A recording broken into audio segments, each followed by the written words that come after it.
flight GDS. At this time, I'd like to disable the alarms before EDL main. So please disable all the alarm files and start a new downlink session. Copy that, EDP. Copy that, proceeding now.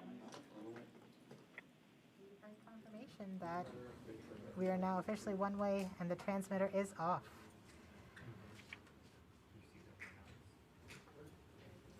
Rover mission has helped shape the other, starting with the landing of the Pathfinder more than 20 years ago, leading up to where we are today with Perseverance.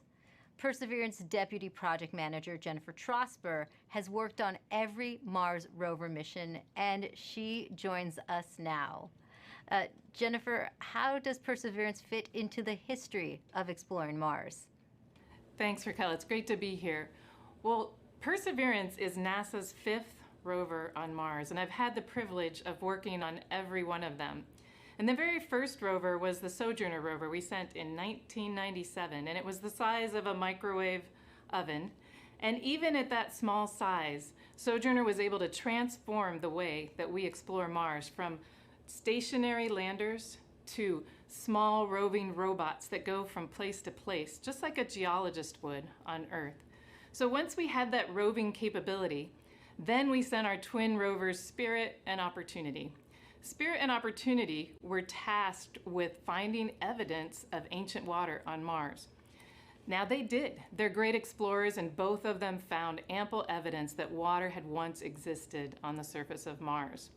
But we had a question. Another question then was Mars ever habitable if water had been there? And that's when we sent Curiosity. Now Curiosity was a major upgrade to our rover fleet. She's the size of a small car. She landed with the Sky Crane system instead of airbags. And she also carries along her own sample analytics lab, and she's still operating today. And during her exploration, she has found evidence of a habitable environment in an ancient lake bed on Mars. So now we're sending Perseverance. Perseverance is tasked with answering the question and looking for evidence of ancient microbial life on Mars. And in order to do this, she has to be the smartest and most capable rover we've ever sent. Speaking of Perseverance, can you tell us more about how Perseverance is smarter than its predecessors? Yes, we've made a lot of upgrades to help her along with the surface mission. One of them is for her autonomous traverse capability. When I say autonomous traverse, I mean we tell her where we want her to end up, and she has to figure out the safe and best way to get there. In order to do that, she uses her cameras, algorithms, a computer. So we've given her another computer, we've upgraded the cameras, and we've upgraded the algorithms.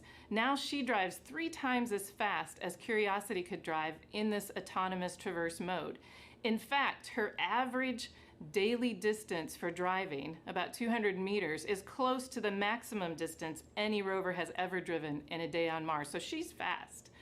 Another thing that we've done, which is the most significant upgrade that we've made, is the sample caching system itself.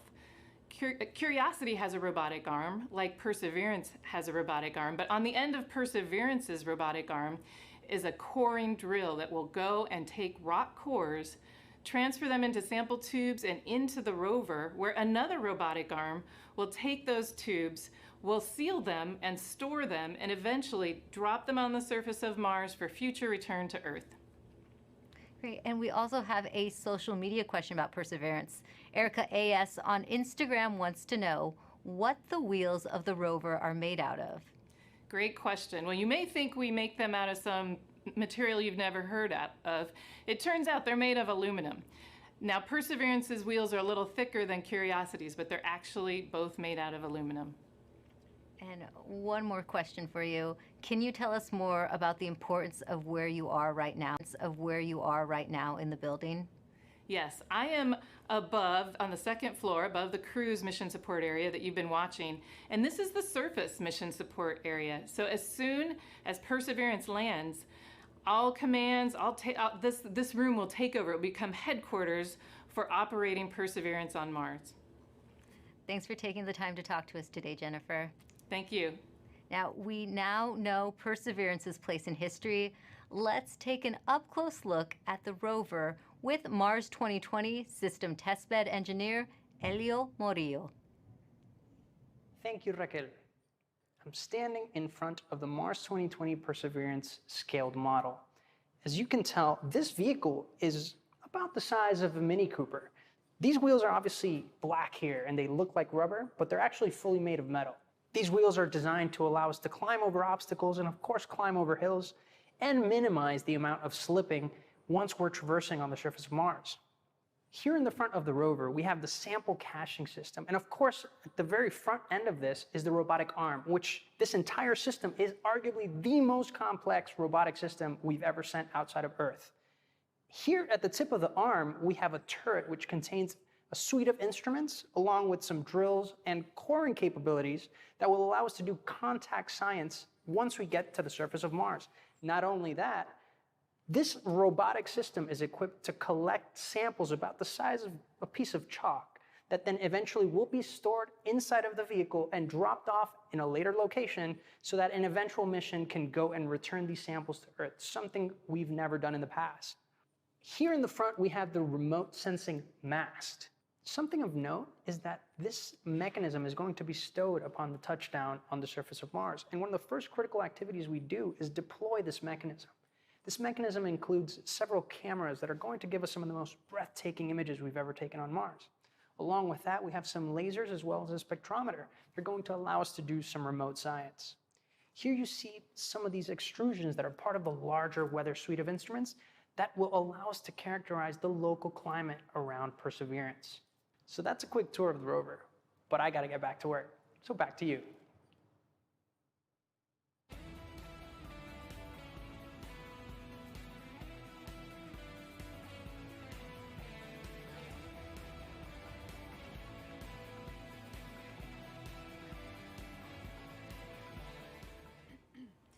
Perseverance is collecting samples of Martian rock for future return to Earth.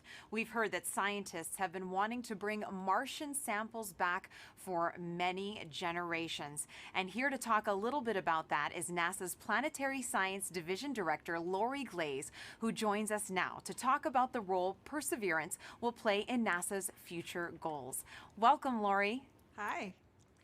Now, as you just heard, we've heard that scientists have been wanting to bring back these Martian samples for a very long time.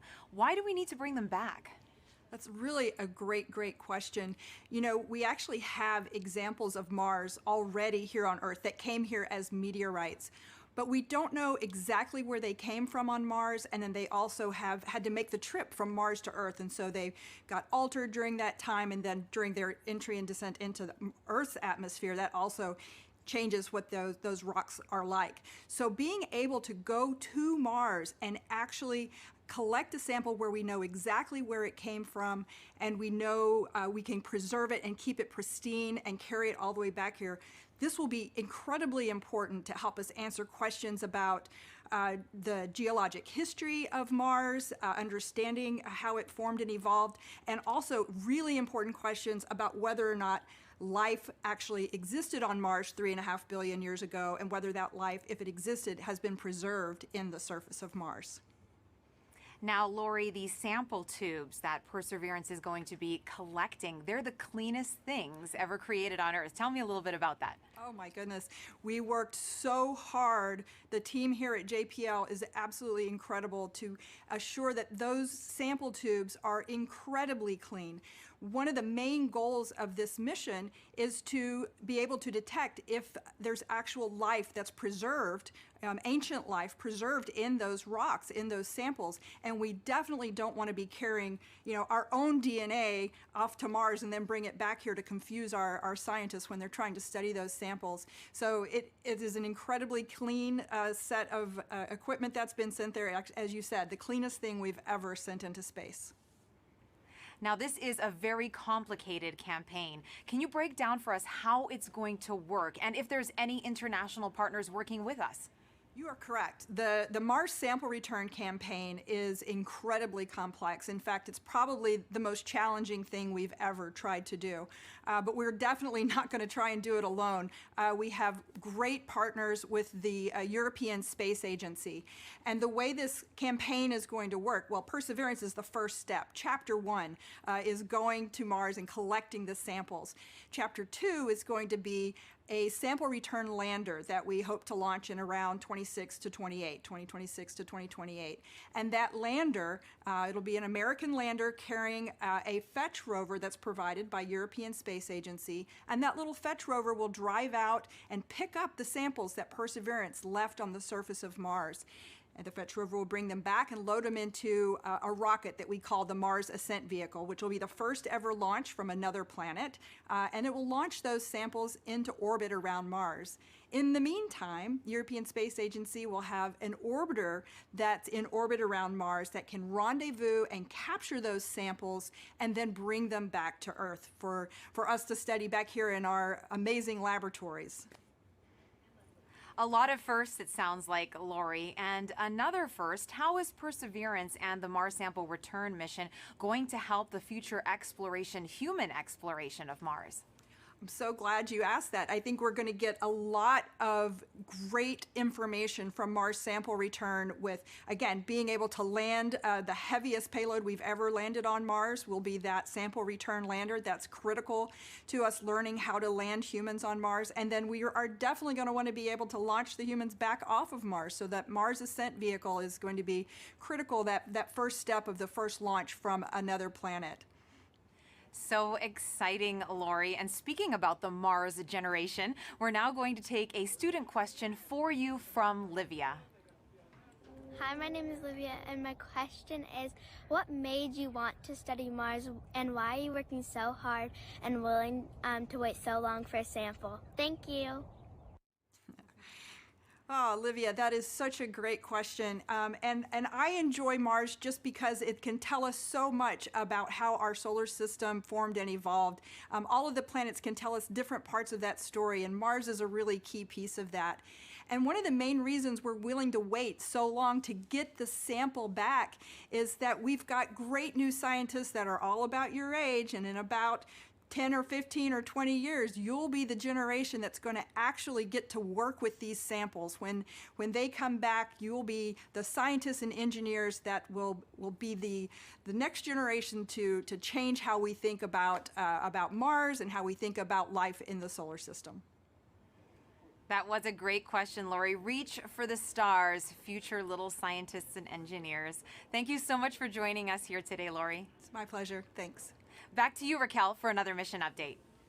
Thanks, Marina. The cruise team for Perseverance controls the rover on its way to Mars. And moments ago, they handed it over to the landing team, and it looks like team leaders in mission control are about to talk to both teams. So let's listen in.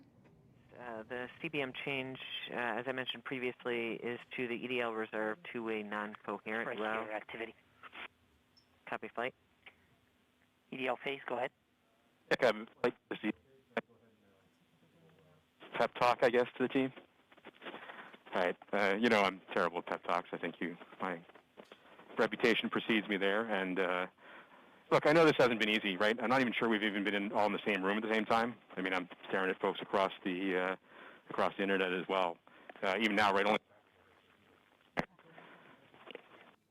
Yeah. Voice check. Okay. I do want to just extend my heartfelt appreciation from the EDL team to the launch cruise team. You've done everything we've asked for, right? I mean, you've battled anomalies, you've dealt with Cepheids, you've done everything. You delivered a healthy spacecraft to the place that we want to go, and she's right on target, right? We did the last maneuver literally 2 months ago, right? This is pretty incredible, in my opinion. And she's armed with the right information to help us land. Doing the parameter update last night, we're ready to roll. You've done everything right.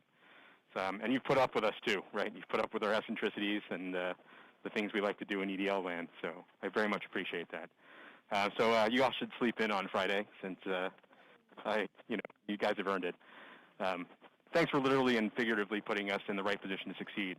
And let's land on Mars together. Copy EDL phase. And as flight director, I also would like to thank the whole team, cruise ops, EDL ops, EDL team, and the surface ops as well. It's been an amazing journey. I think we all know that. And it's been my honor and pleasure to work with you all side by side. And your tireless efforts and endurance in the face of our challenges has been truly, truly inspiring. So kudos to you. Mission, would you like to say something? Yeah, just echoing the same words that Al and Magdi have mentioned. You guys have overcome great obstacles in the last 6.5 months, and it started with an earthquake in this room on launch day at L-20 minutes. So I can't be more proud than all of the achievements that you guys have pulled off in the last 6.5 months.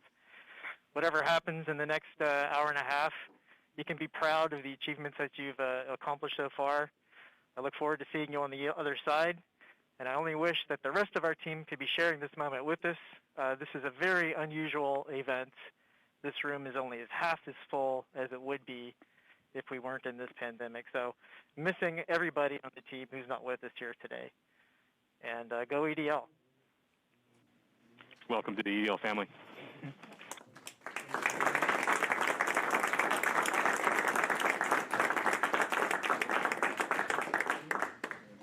And with that, Godspeed Perseverance. All right, activity. Go ahead and continue the report. Sure thing, Flight. We've since completed the EDL Start Anchor. As I was mentioning, we changed our CBM row to EDL Reserve two-way non-coherent. That row reinforces our CBM windows disabled, keeps our packetization on, it turns off our ranging and switches to the auxiliary oscillator. We have also started our real-time data product and reinforced Medley on. At this time, Now, we just heard Perseverance team leaders thank the cruise team for their work in guiding the rover to Mars. Now, did you know the rover name and Mars helicopter name came from students? Well, a couple weeks ago, Marina was able to catch up with them. Thanks, Raquel. Earlier this year, NASA and our partners held a nationwide essay contest to name our Mars rover. Alex Mather, a 7th grader from Springfield, Virginia, submitted the winning essay that was selected by NASA from a field of more than 28,000 entries from K through 12 students in every state in the U.S. Vanessa Rupani's essay for Ingenuity was so compelling, NASA thought it would be a perfect name for the history-making helicopter, a technology demonstration carried aboard the Perseverance rover. Alex and Vanessa join us now. Welcome, you guys. Hello, space nerds. Hi. Now, you got to go to Florida and watch the launch live back in July. Alex, what were you feeling as you saw that rocket launch into the sky? I read a log of books written by astronauts, and every single one of them always talks about the raw power behind a space launch. And I definitely feel like watching the launch invoked that sense of well, inspiration mixed with anticipation, along with that rumble in my chest. That's very inspirational, and I'm sure that you have had many conversations with your classmates since this all began. Now, what kind of questions have they asked you? I got some people asking me about what this helicopter is, what this rover is, what are they actually going to do. So I love that this whole experience sparked a greater interest in the mission in my community. Why do you think it's so important for kids to be inspired by space exploration? Because space is the future, and kids are the future. Learning about space and watching the story of humanity spread to the stars happen is watching the future happen and seeing history unfold. The best way to keep our home safe and protect our planet is to learn from the worlds around it. So I think it's really important for the next generation of scientists to be engaged in that type of exploration to make our home the best place it can be. Now, speaking of the future, what has your life been like since naming the rover and helicopter? Has it sparked any future aspirations for the two of you? Oh man, I am currently applying to a science and technology school for high school. Hoping for a NASA internship sometime along the way, with my ultimate goal being to join the incredible team of scientists and engineers who are about to make this happen. This whole experience has definitely shown me that I want to go into the space industry. I came home from Florida, did all my college applications, and checked aerospace engineering on all the boxes. I mean, the whole time we were there, I was thinking, why would anyone want to do anything else? So true, and the best of luck to both of you. Thank you so much for joining us here today, Alex and Vanessa. Thank you for having us. Thank you so much. I had a great time. Now, your essays, as well as the top 155 finalist essays, are riding on the Perseverance rover, along with nearly 11 million of the names from all over the world that were submitted before launch. And if you miss the chance to get your name on Perseverance, then you will get another chance to reserve a spot on the next mission to Mars. So make sure that you sign up now at mars.nasa.gov for your boarding pass. As virtual celebrations are happening all over the globe, let's take a look at some of your submissions on our social channels, showing us how you're celebrating the Perseverance landing right now. And remember to hashtag Countdown to Mars and send those in. We would love to show them off. Look at these kids. They are getting so excited. Everyone's watching it. A lot of classrooms are watching it. Oh, and great, someone did a Lego version of Perseverance, which is awesome. It looks fantastic. We love getting all your pictures out there. We've gotten a lot of artwork from kids, which has been great. I know I have a 9-year-old John at home, and he loves to draw the rover. And look at that. That is awesome. That's better than anything I could bake, that's for sure. Perseverance in a cake. That looks so great. Delicious. I want to get into that. Another great send-in from David Bowie Reel. Thank you so much for your submissions. Remember, hashtag Countdown to Mars. We love to see how you're celebrating. Now, you might know our next guest from shows like Emily's Wonder Lab. Joining me now is Emily Calandrelli. Thank you so much for being here with us today. Hi, thanks so much for having me. Now, you are very passionate about getting kids interested in science and space exploration. Why do you think kids are so excited about space? Well, I know the reason I'm excited about space, and I think it's the same reason that many others are excited about space, and it's that the people in the space industry work to answer two of the biggest questions that humans have ever asked. Are we alone in the universe, and where did we all come from? And by sending a rover to Mars, we are gaining evidence for the answers to these questions, more evidence than we ever had before, and I think that's so exciting. It is, and I know you get loads of interesting questions from kids. Have you gotten any about Mars specifically? Oh my gosh, yes. Everybody loves Mars. It's in movies and books and TV shows, and everybody loves Mars. So one of the things that I get asked a lot is that, it's called the red planet. Why is it red?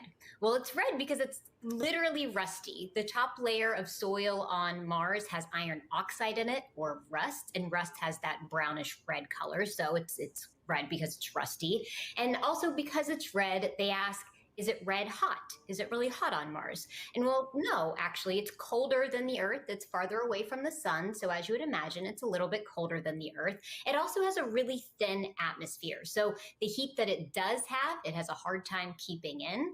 And so it's a little bit colder. But then I also get asked, what would I weigh on Mars? That's a really fun question. So on Mars, it's a little bit smaller than the Earth, so the gravity there is weaker. It's about 3/8 the gravity that we have here on Earth. So if you weighed 100 pounds here on Earth, you'd weigh 38 pounds on Mars, or 100 kilograms here on Earth, 38 kilograms on Mars.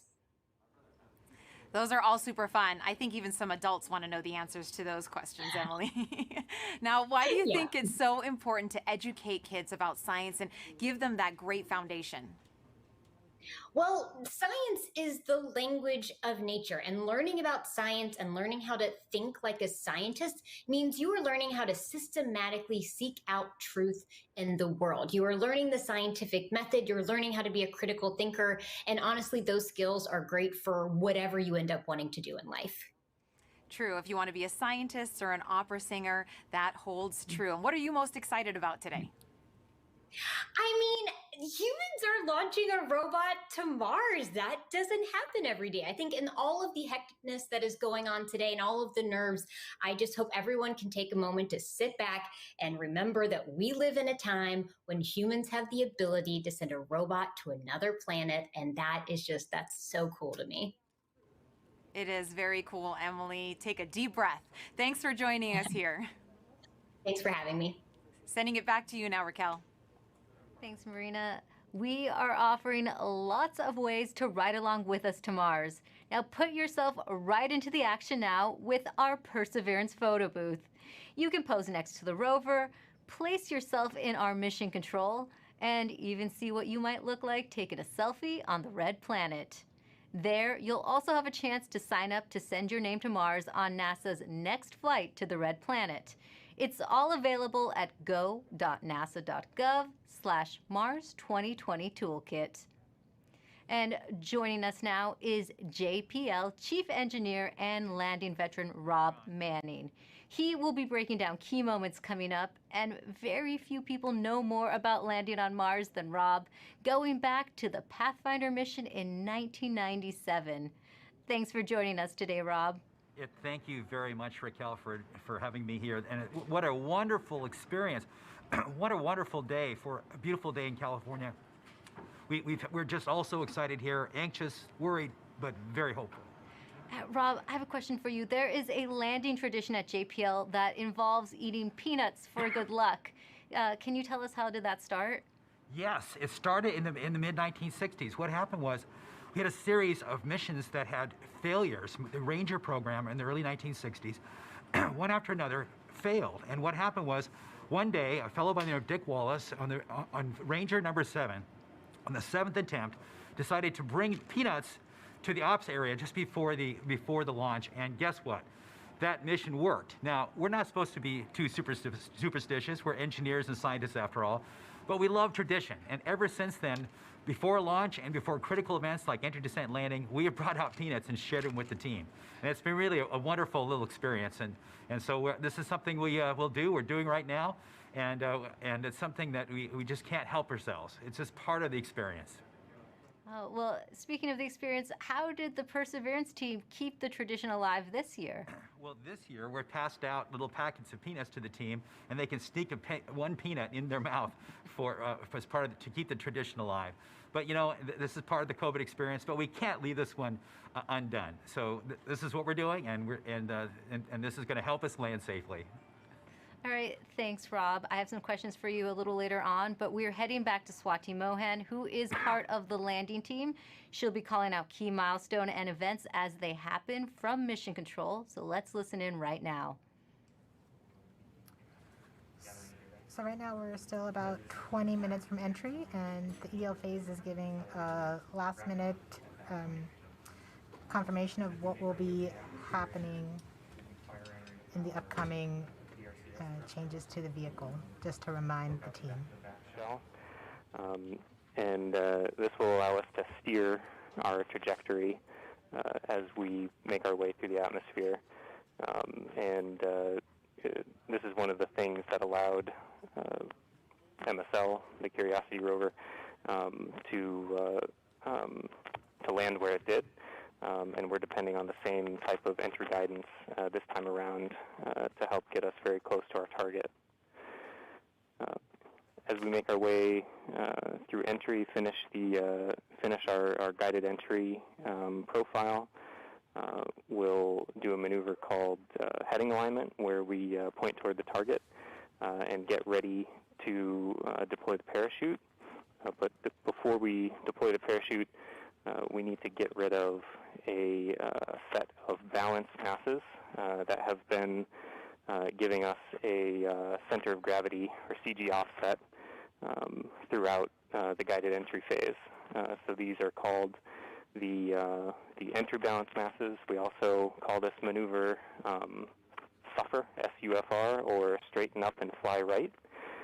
So we'll go ahead and eject those masses when we get a trigger from the GNC system telling us that we're at the appropriate range to the target to do so. As soon as we deploy those, we will no longer have a CG offset, and we'll be ready to deploy the parachute 17 seconds later.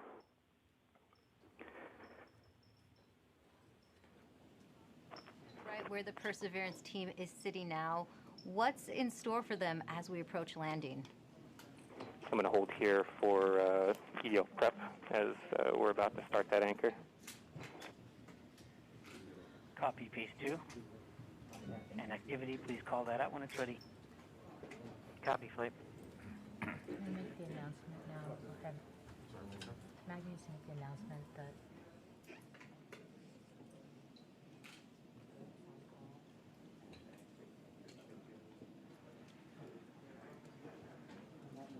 Right. Now, Rob, you've been right where the Perseverance team is sitting now. What's in store for them as we approach landing? Well, this is the this is the nail-biting time. Fortunately, we still have ones and zeros coming, but very soon, as we approach cruise stage separation, the transmitter on this rover we've been using all the way to get to Mars is going to be turned off.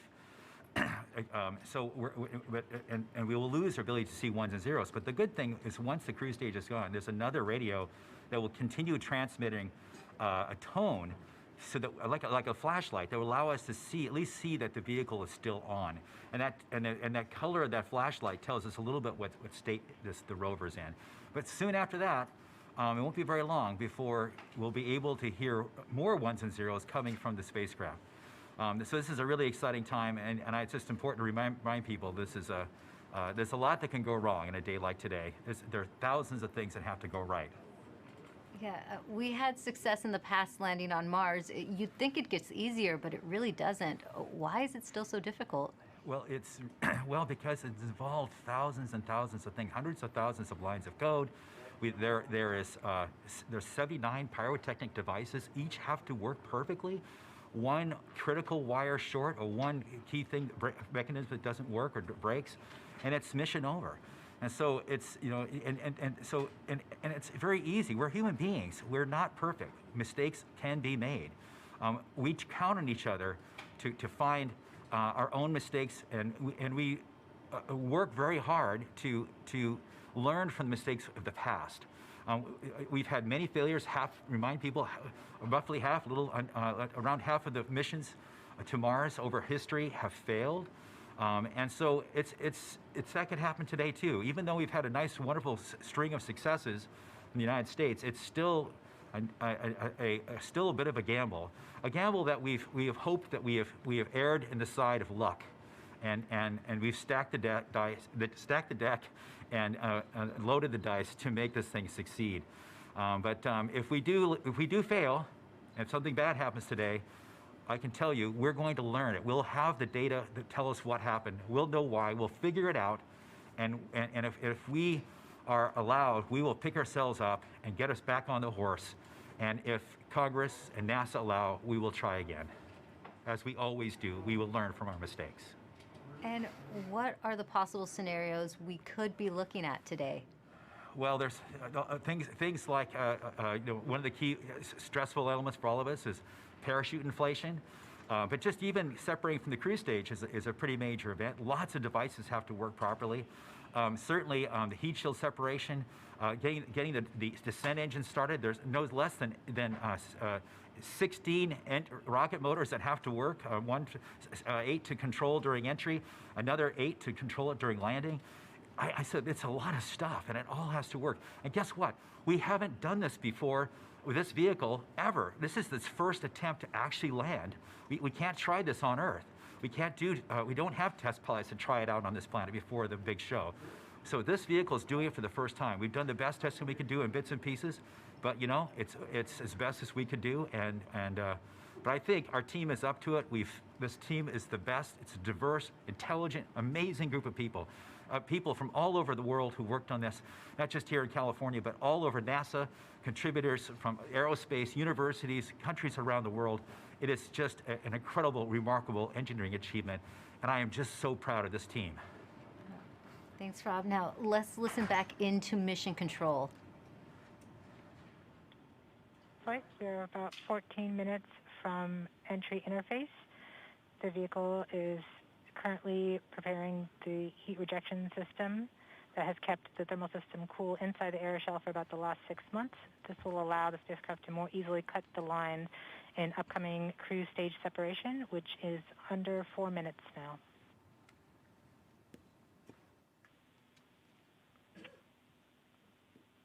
We have now enabled the rover pyro bus.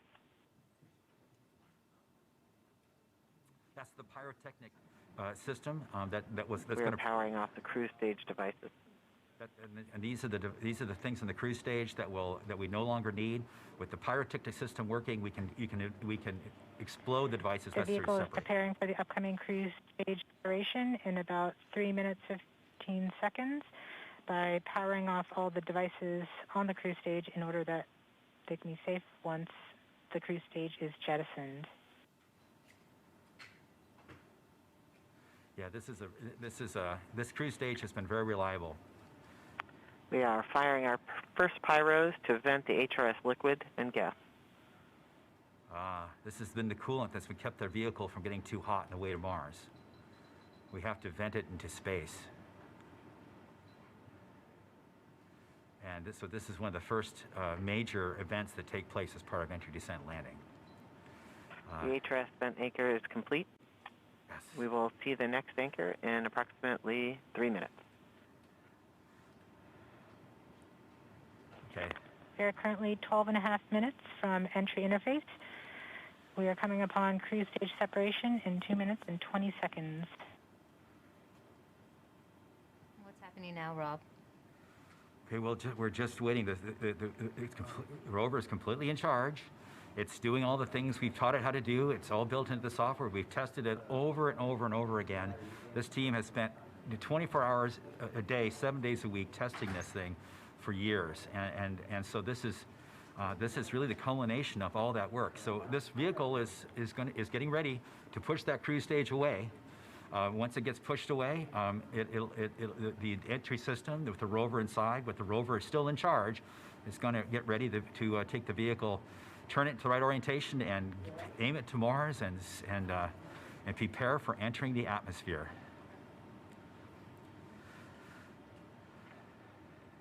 This won't be long. Be prepared for this event taking. We're about 1.5 minutes from cruise stage separation. About 11 minutes, 20 seconds from entry interface.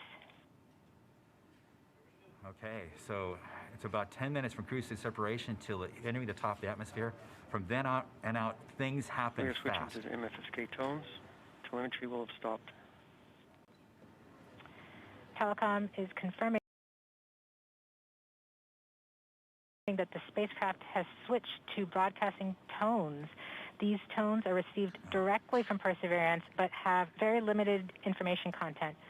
We won't receive real-time information until about 9-10 minutes from now, once the Mars Reconnaissance Orbiter starts relaying information from Perseverance. We are under a minute from cruise stage separation, about 10.5 minutes from entry interface. It's getting exciting. I have to admit, I am quite anxious. But very hopeful that this machine is going to do what we asked it to do. We are seeing the heartbeat tones. Okay, that means that there's no more ones and zeros coming. It's just the vehicle telling us it's still alive.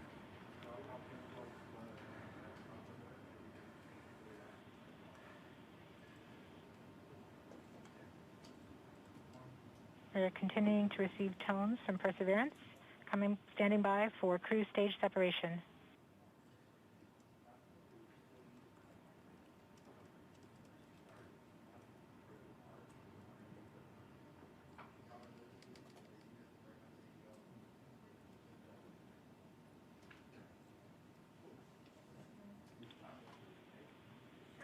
We have indication that cruise stage separation has been confirmed by the spacecraft. We're off on a good start. In about 1 minute, Perseverance's landing software will wake up and begin the final preparations for entry. The first action it will do is to fire warm-up pulses with its entry thrusters. These pulses ensure that the spacecraft gets the thrust that it wants during entry interface. We're about 9 minutes from entry interface.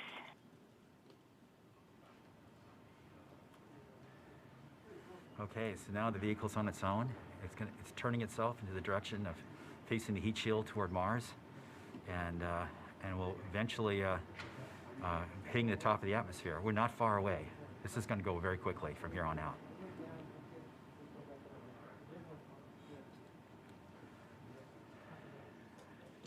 I have confirmation that we got shadowed by the cruise stage as it passed through our beam to the Earth. Telecom indicated actually that we could see a signal that the cruise stage went between the Perseverance entry capsule and Earth. So we saw a little blip, the data stream indicating the cruise stage separation. We have confirmation that the vehicle has started warming up those entry thrusters. Warm-up pulses have begun.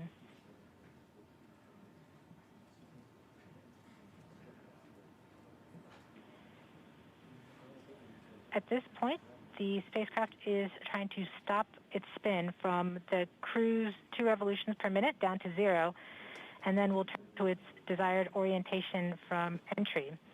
It will separate the 2 balance masses that has kept it balanced during all of cruise. This will allow the entry capsule to have lift when it enters the atmosphere. We have confirmation that the spacecraft has turned to the desired entry attitude. We are about 7.5 minutes from entry interface. Okay, the vehicle is pointed in the right direction. Thrusters are warmed up and doing their job. And now we've spun down from the 2 revolutions per minute that the vehicle had the whole way to Mars. It was a spin-stabilized spacecraft. And then from here on out, it's going to just be a bullet, and it's going to control its orientation and attitude via rockets on the back of the back shell. Points carrier lock. Sorry, the DTE from Radio Science from Green Bank reports carrier lock. Do you see the carrier on the downlink?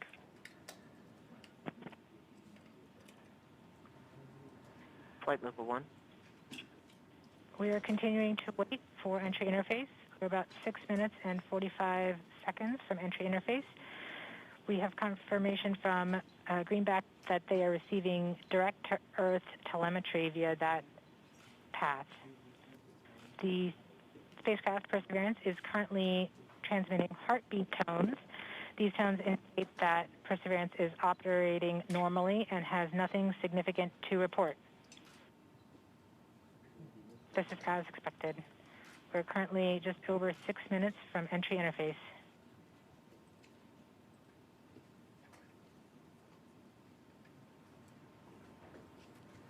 Okay, and now we wait.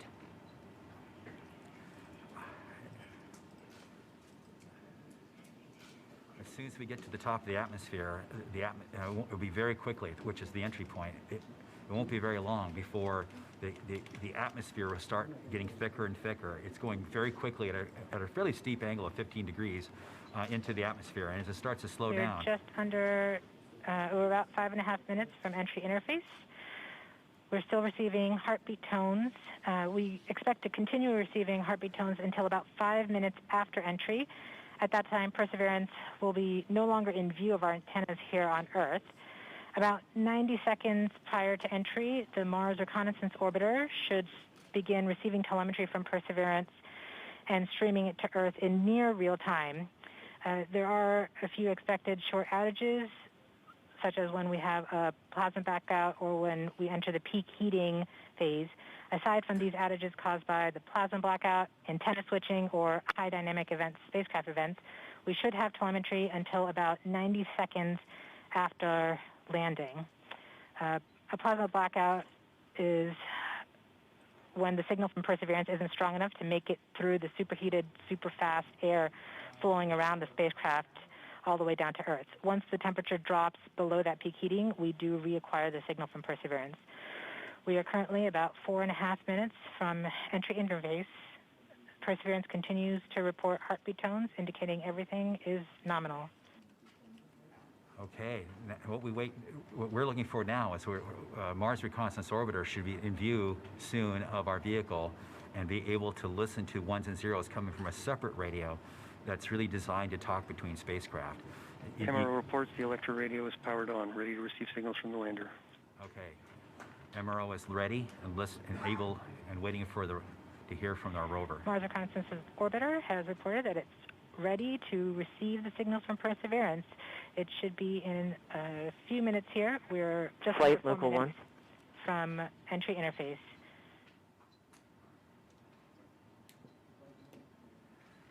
We don't need these ones and zeros, as Swati said, but to land safely, but we really need it for our own health and well-being today to keep our nerves under control. But around this time, a second spacecraft, Maven, should begin picking up telemetry from Perseverance and will continue to record that telemetry until several minutes post-landing.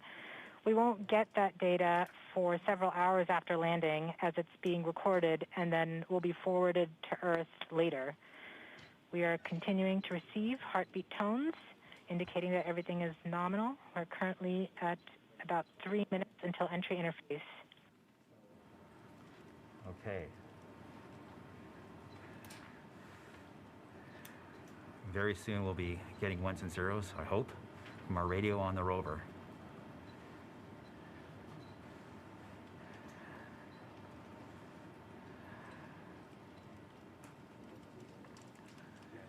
The entry interface is nothing more than just an arbitrary place in the sky that we've defined to be above the atmosphere. But from that point on, there's definitely atmosphere, and above it there isn't. We are 2 minutes from entry interface. Perseverance is to transmit heartbeat tones, indicating everything is nominal. So the tones can tell us whether something is bad or not is happening. So far the heartbeat is doing well. So the vehicle thinks it's in good shape to land, which is a great sign.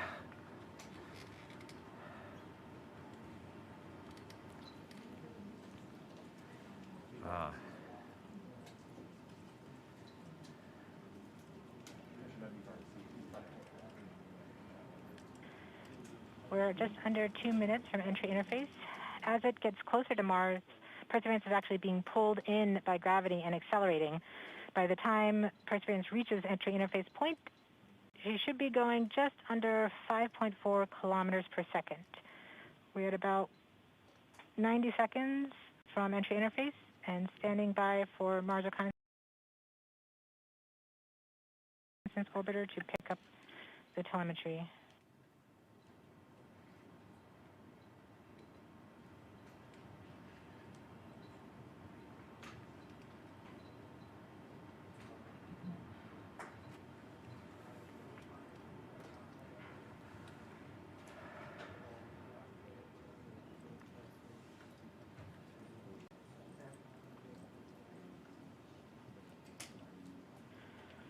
We are 1 minute from entry interface.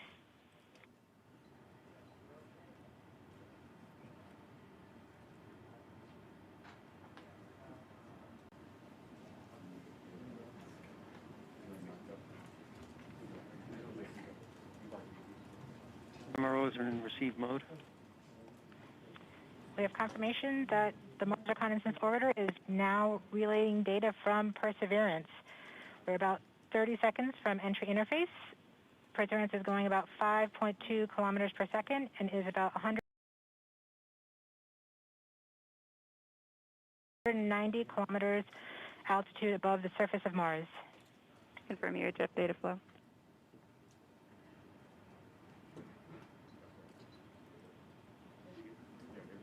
About seconds from entry interface. 5.3 kilometers per second and an altitude of about 150 kilometers from the surface of Mars.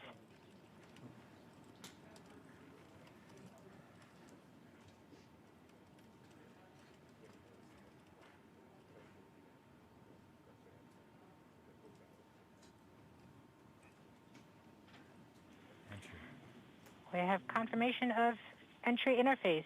Perseverance is currently going 5.3 kilometers per second at an altitude of about 120 kilometers from the surface of Mars.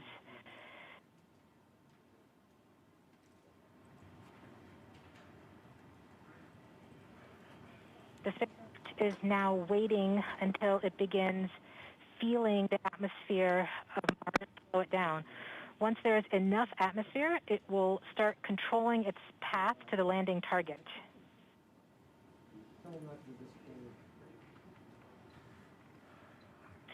Navigation is also confirming that we can see a little bit of that slowdown of the atmosphere on the Perseverance entry capsule. Our current velocity is about 5.36 kilometers per second and an altitude of about 67 kilometers from the surface. We are probably seeing MRO plasma blackout at this point.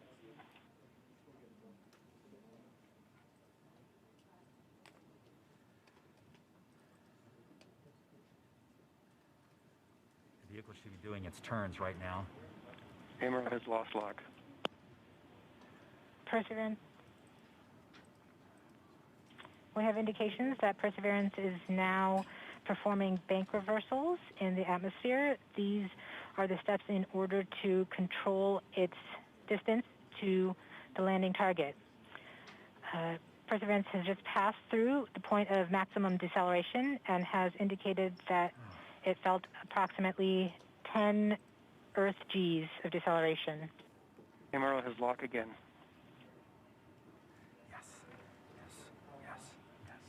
We saw a small outage of the UHF telemetry from Mars Reconnaissance Orbiter during that peak heating phase, likely caused by the plasma blackout. Perseverance is still continuing to perform bank reversals in the atmosphere to control its distance to the landing target.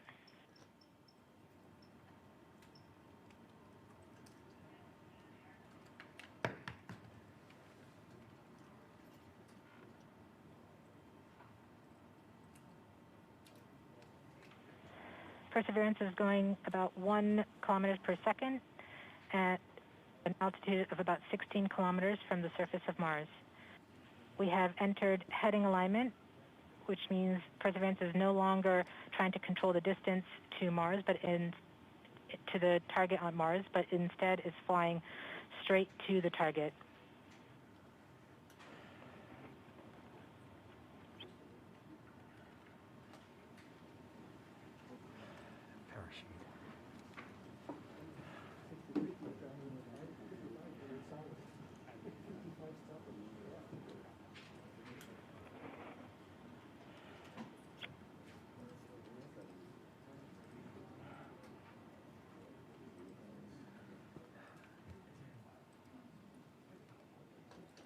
Our current velocity is about 550 meters per second at an altitude of about 15 kilometers from the surface.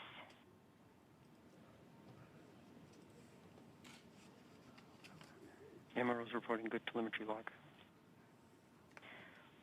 We are coming upon the straighten up. We are starting the straighten up and fly right maneuver, where the spacecraft will jettison the entry balance masses in preparation for parachute deploy and to roll over to give the radar a better look at the ground. Yes. The navigation has confirmed that the parachute has deployed, and we are seeing significant deceleration in the velocity. Our current velocity is 440 meters per second at an altitude of about 12 kilometers from the surface of Mars.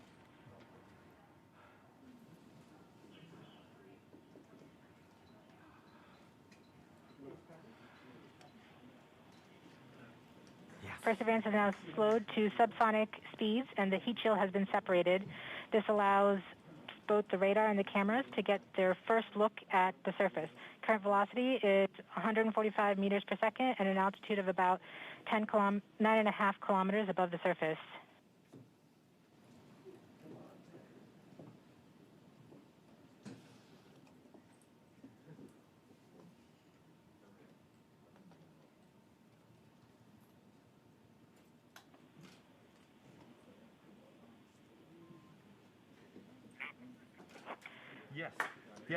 Yes.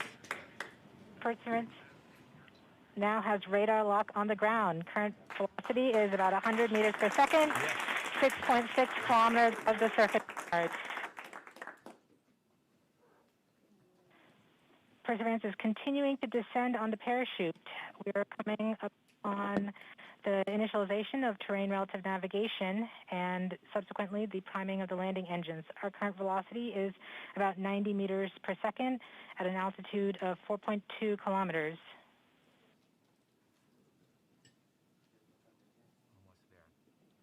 We have confirmation that the lander vision system has produced a valid solution and part of terrain relative navigation. We have priming of the landing engines.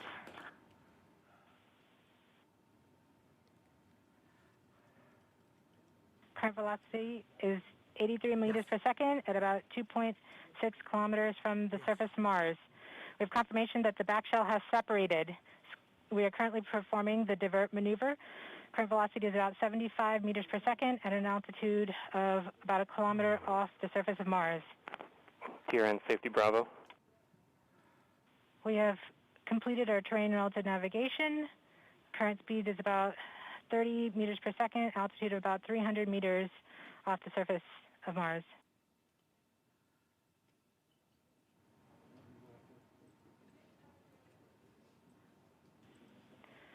We have started our constant velocity accordion, which means we are conducting the sky crane, about to conduct the sky crane maneuver.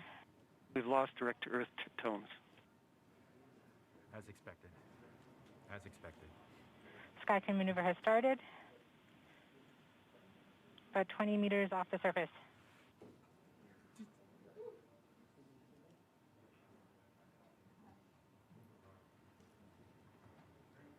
We're getting signals from MRO. UHF is good. Touchdown confirmed. Perseverance safely on the surface of Mars, ready to begin seeking the signs of past life.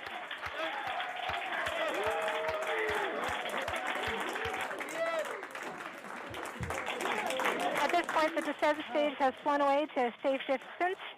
Perseverance is continuing to transmit direct through Mars Reconnaissance Orbiter to Earth.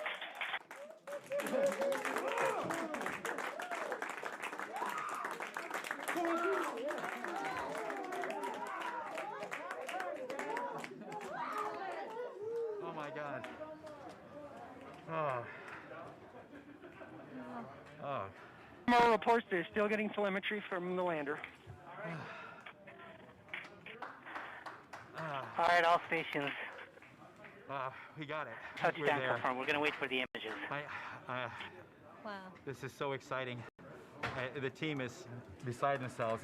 It's so surreal. Stay tuned. We might get some pictures. That'd be great.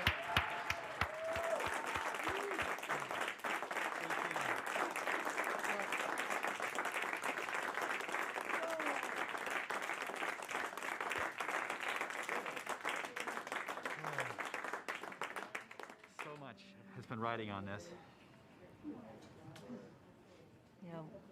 Yeah, we just heard the news that Perseverance is alive on the surface of Mars. It's not the Flight, safe patrol. flight, we have seen the completion of EDL 3000. Copy activity. That is as expected.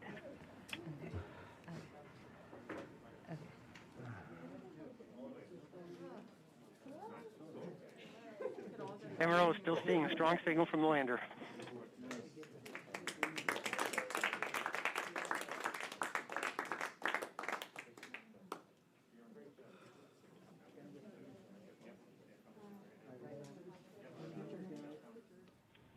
We have just heard the news that Perseverance is alive on the surface of Mars. Congratulations to the mission. And looks like we have some more news in. It looks like we're getting the first image. Here, take a look at the first image. Flight, this is OL3. I have the target point on the map when you are ready. We are ready, OL3. Go for it.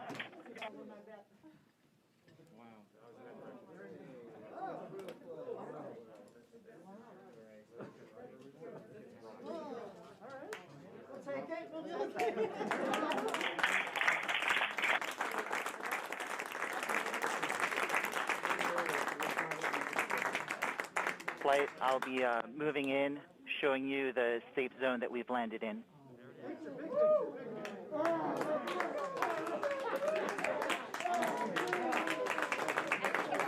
The team has just put the first image from Perseverance on the surface of Mars. Now, it comes from the engineering cameras, known as the hazard camera.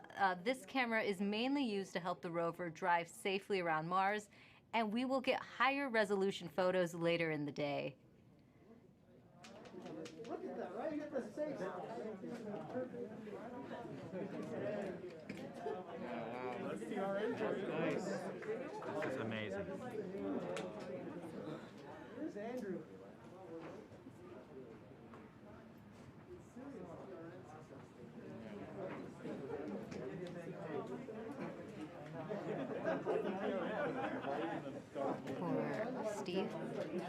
Stand by for Steve.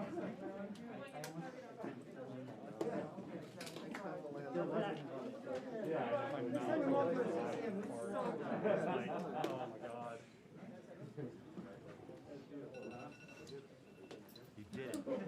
You did it. You did. You led the team. You made it happen, man. Congratulations,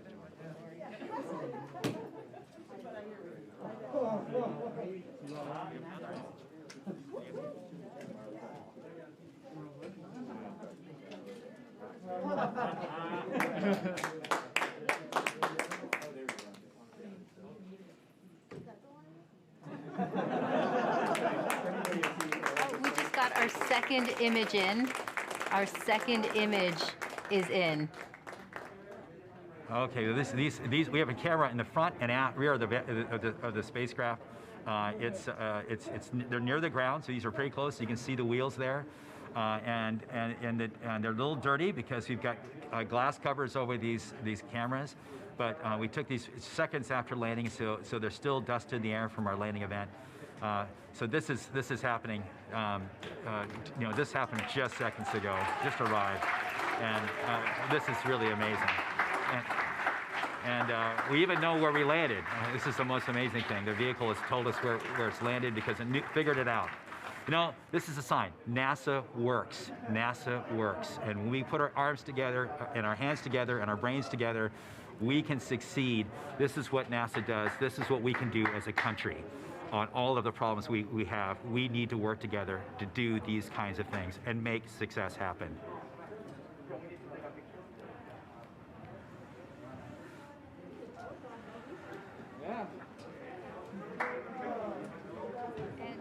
Joining us now is the acting administrator of NASA, Steve Jurczyk. Steve, welcome and congratulations. Hey, thank you. What an amazing day. And how does it feel to have another rover on Mars? It's amazing to have Perseverance join Curiosity on Mars, and just a credit to the team. I mean, just what an amazing team to work through all the adversity that goes and all the challenges that go with landing a rover on Mars, plus the challenges of COVID, and just an amazing accomplishment. And what does this mean for NASA and its future plans? So for robotic exploration, every time we execute a mission with new instruments, we discover new things and things we never thought we would discover. So that always informs our future robotic missions, both landers, rovers, and orbiters. This mission also has technology on it. One of the cool things is the Ingenuity helicopter. It's an experiment on this mission, but if it's successful, we can use it as an science observation platform by putting instruments on it, and also use it as a scout for future rover missions. And then just the entry, descent, and landing capability. It'll allow us to land more larger, more ambitious robots on the surface of Mars. And then for human exploration, we have the Mars Entry, Descent, and Landing Instrumentation, which is going to give us EDL information. We have the Mars Environmental Dynamics Analyzer. It's going to give us size and properties of dust particles, because when we send people, we're going to have to deal with that dust. This is just an incredible mission because of the science and the technology, and then caching samples for a Mars sample return mission. That will be an amazing mission, the first round trip to Mars and back, and bringing those samples cached by Perseverance back to Earth to examine with state-of-the-art equipment in our laboratories here on Earth. We have so much to look forward to. And we also have a student question coming in from Landon. Let's take a look. Hi, my name is Landon Applegate. I'm in 6th grade, and I'm going to Academy for Academic Excellence. And my question is, do you think we could get resources from Mars to help on future missions, or even as like a launching point?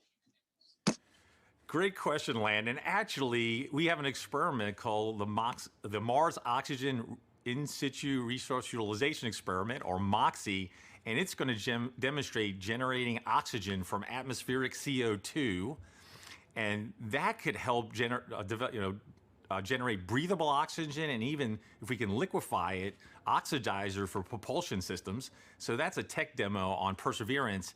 And then we're going to continue to characterize the frozen water on and below the surface of Mars, and eventually try to figure out how to extract that water from the Martian soil, or what we call regolith, and then we can use that for potable water and also break it down into oxygen and hydrogen for rocket fuel. So absolutely, we're going to try to eventually figure out how to live off the land to support human missions to Mars. Thanks for taking the time to talk to us today, Steve. Thank you. And now that Perseverance has safely touched down on Mars, let's learn more about what's in store for the rover.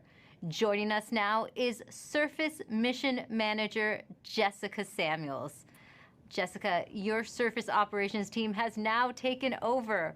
What are they doing now? Yes, hi Raquel. We are so excited here in the Surface Mission Support area. The team will do a handover with the entry, descent, and landing team and pass any critical information. And then this team behind us will be the team that does the health and safety assessments daily as we progress on this mission. And what do the upcoming weeks look like for your team? So as we enter Mars time now, the commanding team will be working overnight while the rover is asleep so that we can perform the initial checkouts of our key rover functions and our science instruments. And we have to do this all in time for the regularly scheduled communication pass, which happens in the morning. And so we will be working around the clock, making sure that Perseverance is healthy, and we will begin this exciting adventure. And can you tell me, what's it like living on Mars time? It's a little bit like constantly, flying and changing your time zone.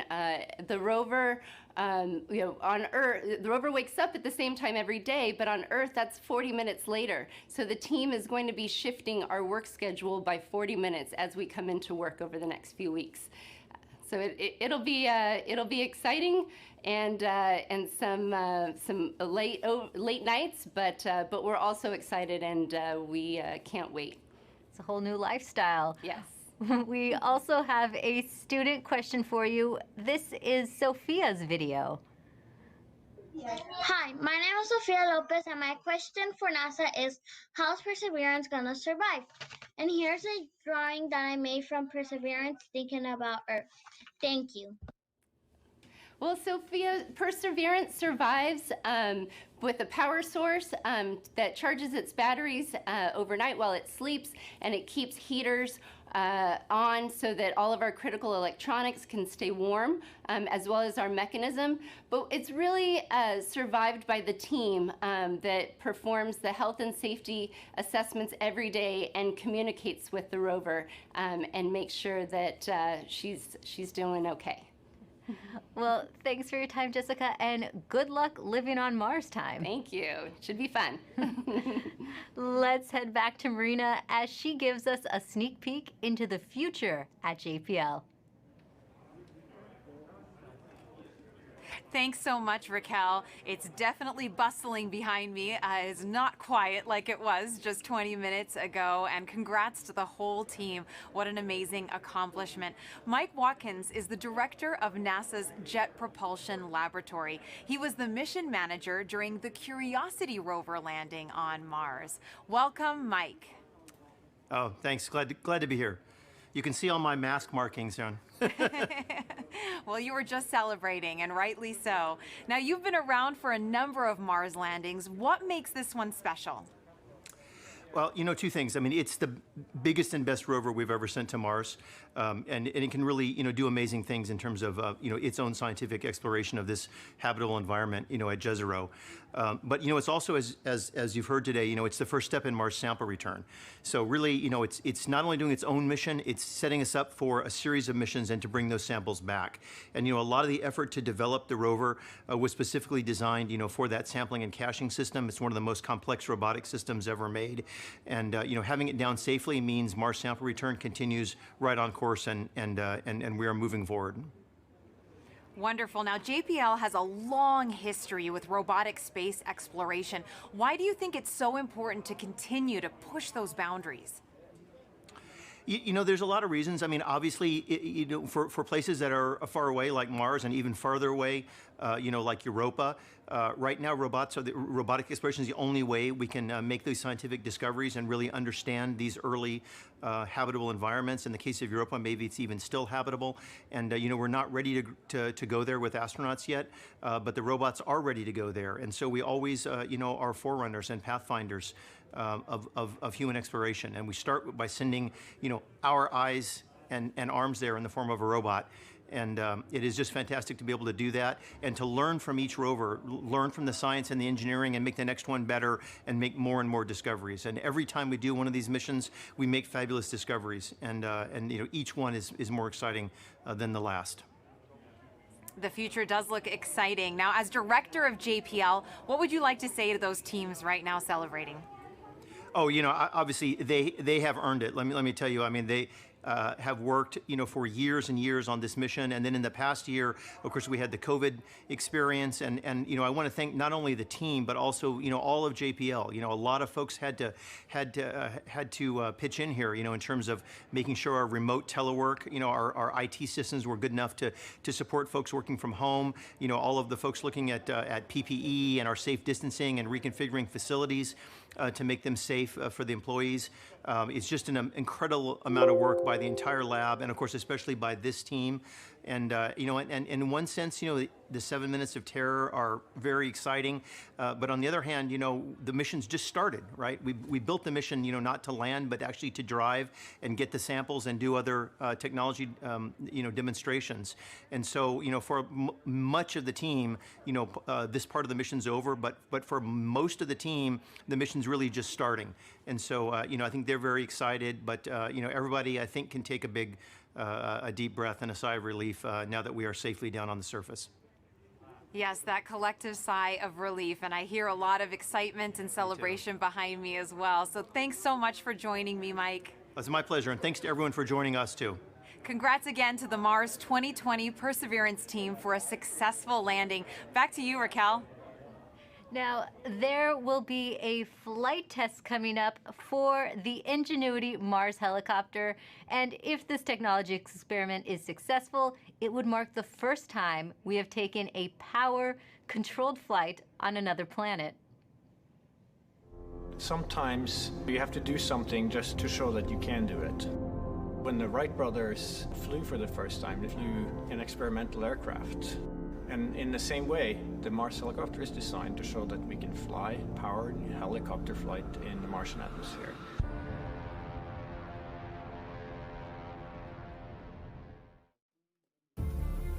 From day one, this was the unwavering dream of our team, to get our helicopter launched to Mars so that we can get that opportunity to do that very first rotorcraft flight test in the actual environment of Mars. It's extremely difficult to fly at Mars because the atmosphere is so thin. Compared to Earth, at Mars it's less than 1%. So the first and foremost challenge is to make a vehicle that's light enough to be lifted. And then the second is to generate lift. The rotor system has just been very fast. 2,000, 2,200, 2,400, 2,600. We're spinning between 2,000 and 3,000 revolutions per minute, and it takes a lot of energy. So it's that balance of a very light system, yet having enough energy that's needed to, spin the rotor so fast to lift, and on top of it, having to design in the autonomy. It has to be fully autonomous from the time it takes off to the time it lands. What we do on the ground is we plan the flights, and so we determine from here where we want the helicopter to go. Our experiment window is 30 Martian days. So we have planned up to 5 flights of incremental difficulty. very first flight, the main thing is we want to get the legs off the ground. And so we will basically go up about 3 meters and we'll hover there and then we'll come down again. And that will be the first, really major milestone. Most of our flights will be at the 3 to 5 meter height. We will be going horizontally again at a few meters per second, probably go out, 50, 70 meters and come back. In successive flights, we'll probably push that further, try to go further. So our priority will be to get back engineering telemetry and not so much images, but I'm sure we'll return a few, because they'll always look cool. At this point, we've tested all we can on Earth. We have mathematical models that shows how it'll fly at Mars, and we've tested it in the simulated environment that we can create on Earth. It really is time now to do the real flight tests at Mars. Nothing is a given, but we have done everything we can in terms of a test program here on Earth. The vehicle's performing extremely well so far. It's been doing exactly the right thing, even right now when it's bolted onto the Perseverance rover. So there's a very good chance that we'll pull it off, yes. But it's still high risk, and none of us forget that you could have a glitch that, could mean end of mission, yes. It's going to be exciting, reacting to any surprises we have. We can't wait. What's really most important is everything we're learning here is for the future rotorcraft systems that we want to introduce into space exploration. Mimi Ong is the project manager for Ingenuity. She joins us now as they await a chance to check out their helicopter in the coming days. Welcome, Mimi. Thank you, Marina. Oh my goodness, we've been talking about this for months, Mimi. Did you ever think you'd be here at this point? I mean, what's going on in your head right now? This is super exciting. We have been working on Mars helicopter for over 6 years, testing and carefully designing it for operation at Mars. So what's going through my mind? Ingenuity Mars helicopter is finally at the destination that it is designed for. Now that Ingenuity is on Mars, what is the timeline you hope to accomplish as you move forward? We have a series of major milestones between now and Ingenuity's first flight. So tomorrow we'll turn on the helicopter and its base station to confirm health after experiencing the dynamics through the EDL just now. And the next major milestone will be when the rover deploys the helicopter to the surface. And that marks the first moment that Ingenuity operates on its own in a standalone manner. And surviving that first cold, frigid night of Mars will be a major milestone. We'll execute a series of checkouts, and then we will perform that very important first flight. And if the first flight is successful, we have up to 4 more flights in the 30 Martian days that we have set aside for our flight experiments. And that's when you finally can breathe, right, Mimi? Yes. Now, why is it so important to have that aerial dimension to space exploration? A helicopter flying far ahead of rovers and astronauts in the future can provide high-definition reconnaissance information for the rovers and the astronauts before they take the long journeys. And as importantly, being able to fly will enable us to get to places that we cannot get to with rovers and astronauts, like sites of steep cliffs, deep inside crevices, areas of high scientific interest. It will be game-changing. Game-changing is right, and we've talked about this a lot. You've mentioned the risk is huge, Mimi, but the reward is high. What will be your greatest reward? Our team started with the question of whether a helicopter can fly at Mars, given the extremely thin environment. And we systematically demonstrated a series of technical steps. We demonstrated lift first, and then we demonstrated lift and the first ever powered control rotorcraft flight in simulated Mars atmospheric density. And then we went on to build the full-up helicopter that can not only fly, but operate and survive autonomously at Mars, all under 1.8 kilograms, about 4 pounds. And each of these major milestones have been a first. And the success at each of these has been so rewarding. And along the ways, the rewards just kept coming. And I have to tell you, at this moment, it's going up exponentially. So after all these tests, analysis, simulations, and more tests on Earth, our team now gets a chance to test, prove and learn how it works in the actual environment of Mars. Our team can't ask for a bigger reward than that. Oh, Mimi, I'm so happy for you and your team. And now we're going to take a question from social media on Instagram for you. At Not Vibhuti asks, is the helicopter going to be doing science? Well, the helicopter Ingenuity is a technology demonstration, and we are demonstrating the ability to fly and learning how to fly for the very, very first time.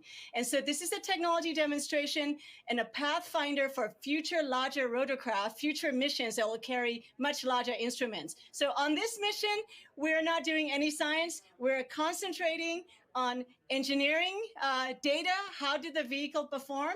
And as you saw Bob Belram in the video before, we will be taking a few first ever color pictures from the flying aerial vantage point, but they'll be icing on the cake. For this one, this is all about engineering data and how do we fly compared to all our tests we have done on Earth.